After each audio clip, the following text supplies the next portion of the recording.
Thanks, Bob, very much, and I want to thank all of you. You represent a very important industry, not only in Massachusetts, but you helped to establish the reputation of Massachusetts nationally and internationally as well. And I think the cutting-edge innovation and creativity that you do as well is the envy of much the rest of America and indeed much the rest of the world.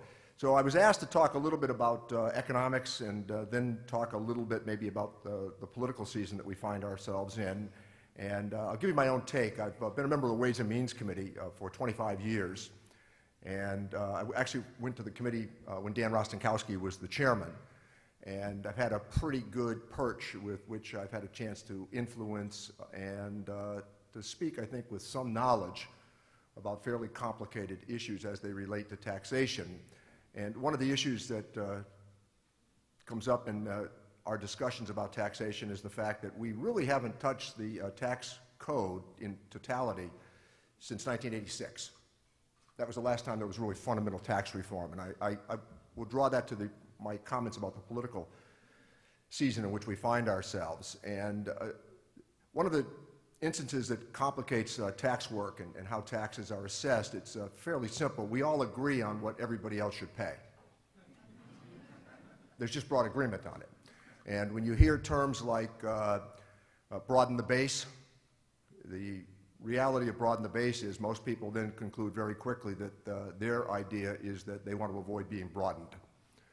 And I think that it relates to your industry because we did a fairly decent tax bill at the end of the year, and it was done, strangely enough, in a bipartisan manner.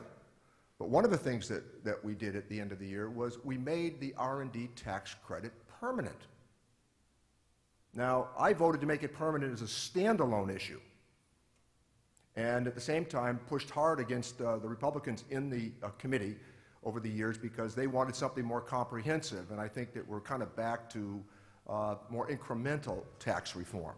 And that really doesn't serve the system well because national and international competitors, they have a very different perspective, and in fact they have changed in many instances radically their tax systems. And we really are behind the curve on that, and it's very hard, largely because people, again, when you talk about tax reform, they agree with you generally. It's when you get to specificity that they begin to fall off. And I think as Dave Camp, the former chairman of the committee, a Republican from Michigan, a very good friend of mine, we were in broad agreement on a lot of issues. But nonetheless, he put out the most sophisticated version of tax reform since '86, and he was pounced upon by his own side. And it really went nowhere very quickly. And I think part of the problem was that tax policy is hard to explain. And I think that's one of the challenges you have on drug pricing. It's very hard to explain. And I think that that anecdote about the fellow in New York, who Bob will tell you based on his political career, that one of the difficulties that you have with explaining, sometimes if it's not the right explanation, you're losing. And I think that we all acknowledge the fact that in terms of innovation and creativity, there have to be a lot of upfront costs. And allowing the innovators and the creators to be able to write off some of those costs is very important to reaching the next level of what you do. And I noticed that the presidential candidates have taken up the issue of drug pricing. Medicare has taken up the issue of drug pricing. And it's a complicated argument. And we want to maintain the innovation. We want to maintain the creativity. And I, with great satisfaction, have said to Leader Pelosi that Kendall Square has the largest concentration of research in the world. Pretty astounding. Pretty astounding. And so we don't want to lose that. And at the same time, I think that we could say with some certainty that the controversy about drug pricing is not going to diminish in the next 7 months. And I think that it calls upon all of you that are here today, who we much value, to explain what it is that you do, and that there are considerable losses along the way, and at the same time to point out that there is a long-term investment in what it is that you do, and the consequences of which often occur far down the road when people forget about the upfront costs that went in or the investment that initially took place. So I think we want to always avoid the notion, if we can, of there's nothing wrong, and at the same time do a better job of explaining what it is that you do. I think that's a very important component of the whole notion of the biotech industry. Bob mentioned that we have a fledgling biotech industry in Springfield, and it's linked to the University of Massachusetts in Amherst and Bay State Medical Center. And for those of you who, through my lifetime, have been Boston-centric, I would remind you that between UMass Medical in Worcester and Bay State Medical Center in Springfield, a 40-mile stretch, there are 26,000 people that get up and go to work at those two hospitals every day. Pretty astounding, 26,000. I think as standalones are bigger than any Boston hospital, but in the conglomerate, obviously the Boston hospitals have a larger standing. So that notion of connecting biotech to Bay State Medical and University of Massachusetts, and then the tie that also is important, and that's continuing to support graduate medical education. That's a big component of what it is that we do, and I've been a real champion of that, largely because Bay State Medical is affiliated with UMass, and they're affiliated with Tufts Medical School. So in both instances, you want that reputation to play out across western and central Massachusetts, and we frequently talk about that, and I've been a big defender of Medicare.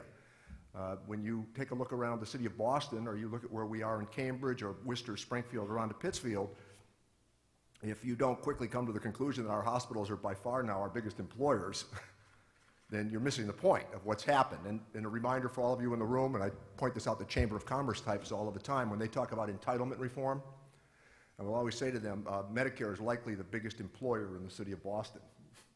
And they ask, well, how is that? Well, because 50% of their revenue comes from Medicare. Another 10 to 15% from Medicaid. And then when you put in graduate medical education, that's the entitlement reality. And that's what we have to protect, because the reputation of Massachusetts and the reputation of these hospitals, again, the envy of much of the rest of the world. So let me talk a little bit about where we find ourselves in the political season. First of all, I think the takeaway so far in this political season is everything's going to be free and you're going to love it.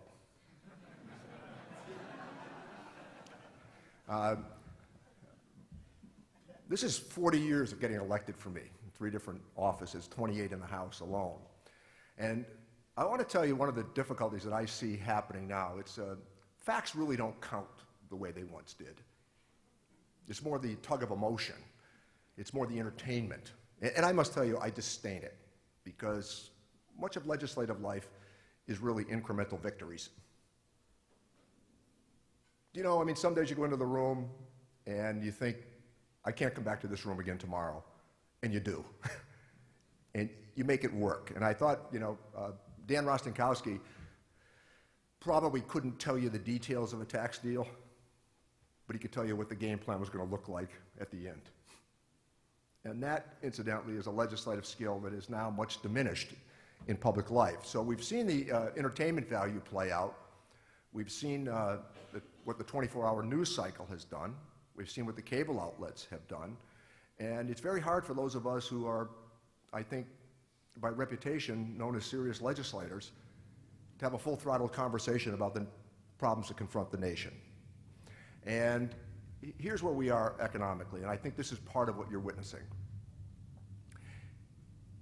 The worker participation rate is something for you to focus on. And it's estimated that 8 to 9 million people left the workforce in the midst of the recession, where we were losing 700,000 jobs a month, and there have been 14.3 million jobs created during the last 6 years, and a new jobs report today will be published, and it's likely that there will be somewhere in the vicinity of 200,000 jobs created again.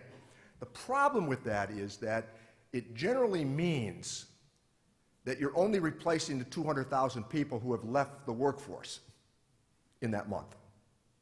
And recall another pretty important statistic, 10,000 baby boomers retire now every day in America. 10,000. It's a pretty remarkable number, so that's had an impact on the worker participation rate. The Federal Reserve Board, which this week sent another signal that they're not going to be anxious or quickly raising interest rates, that also has meant it's a pretty bad time for savers. Pretty bad time for savers, because many of you, for your parents in the room at one time when you had CD rates at 7 or 8%, they were living on those CD rates in retirement, coupled with Social Security, a pension, and private savings as well. So as the Federal Reserve now has recalculated and reset their estimates for growth, they're still talking about inside of 2.1 to 2.5% for the coming year. Growth has slowed in China. Growth has slowed in Europe, where they actually have negative interest rates. And the problem that we have, even though we have an advertised unemployment rate about 4.9%, which is pretty darn good, or here in Massachusetts, 4.5%, there's another accompanying reality, and that is in the aftermath of the recession, as we lost all of those jobs, more and more we began to depend upon technology. So you're not going to say to a small employer who had 20 employees before the recession, who now has 17, and accomplishing the same outcome because of technology, that they should go back to hiring those other 3 people. They're going to hire them based on demand. And you couple that with something else that I think that is very shameful, and I'll be very candid about it. The New England Council recently, with Deloitte, they've published a pretty impressive document about the job prospects for precision manufacturing in New England. And they have said that right now, there are 16,000 precision manufacturing jobs that go unanswered in New England, and Barry Bluestone at Northeastern University says by 2020 that number goes north of 20,000 jobs. The average pay, $66,000 a year, with good benefits and good health care. So it's technology, it's skill set, and it's globalization. And I think that you keep hearing these arguments on the presidential campaign trail that somehow globalization is about to retreat. I just have to talk to my children, and I know globalization is not about to retreat. I mean, I have young staffers who are in the car. I mean, they're wired up. They've got the antennas and the phones and the iPads. I don't know how they do it all at once. I mean, I'm more into long letters and thoughtful conversation and taking the measure of people you talk to, you know, and completing sentences and finishing paragraphs. I mean, I taught with the Sisters of St. Joseph. Let me tell you, you know where a comma belongs in a sentence. And, but I think it's the speed of news that is also creating peril on the campaign trail. So something is said quickly and then it's forgotten about 2 days later. And I think it ill serves the broader context of what we should be talking about in America, and that is positioning ourselves for leadership in the world. I'm just back from the centenary celebration in Ireland at the General Post Office. And I must tell you, the Europeans that I met with over Easter weekend, they are astonished by what's happening. Just astonished, and they're saying, is this really possible? And I tried to reassure them, and then of course you come back and you go, well, maybe you don't know. So we're now moving to Wisconsin, and I'll just talk about what the primary season looks like. I don't know where Senator Sanders goes to get the numbers. By way of disclosure, I've been a longtime Clinton supporter back to '92, and very friendly with him, and as you know, she was here last night for 2 events that I attended with her. And the Massachusetts primary, I think, was pivotal because it changed the narrative of the national conversation, because the night that she won here, the national news media said he should have won in Massachusetts. And that's the problem with this. It's the perceptions that are created. So I think that we're in for a longer slog on Tuesday in Wisconsin, but not to miss the fact, I think we come back to favorable terrain in New York, New Jersey, and eventually California. And on the Republican side, it looks as though they now could have a contested convention. And it's estimated that 50,000 people are going to be in Cleveland for that convention. I must tell you, I'd be tempted to watch this. And I think that they are now really divided.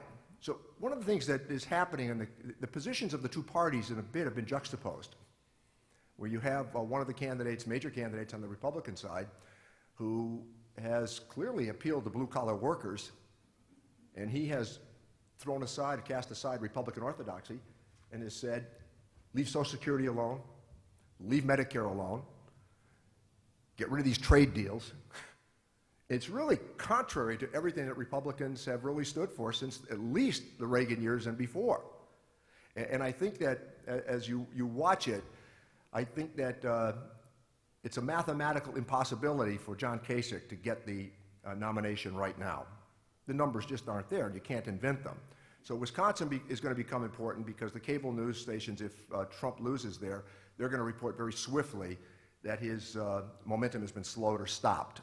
I looked at some polling data in New York today. He's at 56% in New York. And I think that as you watch on the Democratic side, one of the things that's been kind of interesting is there's no doubt that Senator Sanders has succeeded in pulling Senator and Secretary Clinton more to the left. And I want to tell you, I'm very proud of those balanced budget votes I cast in the 90s, one with Bush Sr., who often doesn't get the credit for it, even though it helped cost him his job, and two big budget fights that we had with, during the Clinton years. And by the way, I'll just give you some numbers. 23 million jobs, 4 balanced budgets, and quarters of growth sometimes north of 7 or 8%. So what happens then? Everybody's working with the 3.8% unemployment rate. Federal revenue goes through the roof. Social spending, which is frequently formulaic by federal standards, goes through the floor. The budget gets balanced. It's only been done 5 times since the end of World War II. We did it 4 times in the late 90s. And I'd like to return to that model, incidentally, because I thought that that whole notion that we embraced during those years of growing the economy, embracing technology, embracing innovation and creativity is where the country needs to be. And to get away from some of these short-term decisions that we make that placate the polls at the moment, but in the long run, I think the American people tune out because they see it as being very cynical. And I've just been reading a pretty good book about spin and the history of spin by a fellow named Greenberg, I think, and at Rutgers University, and it's a pretty thoughtful analysis of how spin has evolved even since Lincoln and how different presidents have employed it. The difficulty is that Lincoln was not at Gettysburg tweeting. And that's a very important consideration. So again, I think in this campaign season, one of the difficulties we have is that the polls have become the story. So we tune into the polls because it's easier for reporters to report on the polls as mainstream media, which I depend upon, have shrunk, because remember, in American life, the media, they are the referees. They are the ones that sift and sort and then explain complicated issues to the American people. And that really doesn't happen on the cable outlets. And that's one of the problems we have in trying to have a civil conversation at the federal level, because the bases of the two political parties, they're the most well-heeled and most well-organized. They are not necessarily the majority, but they are the most well-organized political participants, and they demand more and more loyalty now year after year. So if you're running on the Democratic side, they're the people that you really have to pay great attention to during the primary season, and on the Republican side, you have to pay attention to the primary voters. So when you look at the Sanders audiences and you look at the Trump audiences, there are a lot of very similar faces. And part of it, I suggest, coming back to the point that I made earlier, it's because salaries haven't gone up in America now for almost 14 years. They've been flatlined. And back to that whole notion of the 8 to 9 million people, a lot of them took Social Security disability. They are not likely to come back to work. So their wages have been significantly reduced. And I think that as you witness this campaign season, part of the bluster and part of the frustration and part of the anger that we all see has much to do with the economy. And I think that people just felt that their lives have not gotten any better, while their college costs have gone up. And even the good stories that you have about the energy front, for example, they kind of fall into the background. And what you do, obviously, is a very important component of, as I noted in the opening comments, it's a very important part of what we do every day in Massachusetts, but it derives the state, its reputation, from what it is that you do. So thanks for being so nice and listening to me for as long as you did.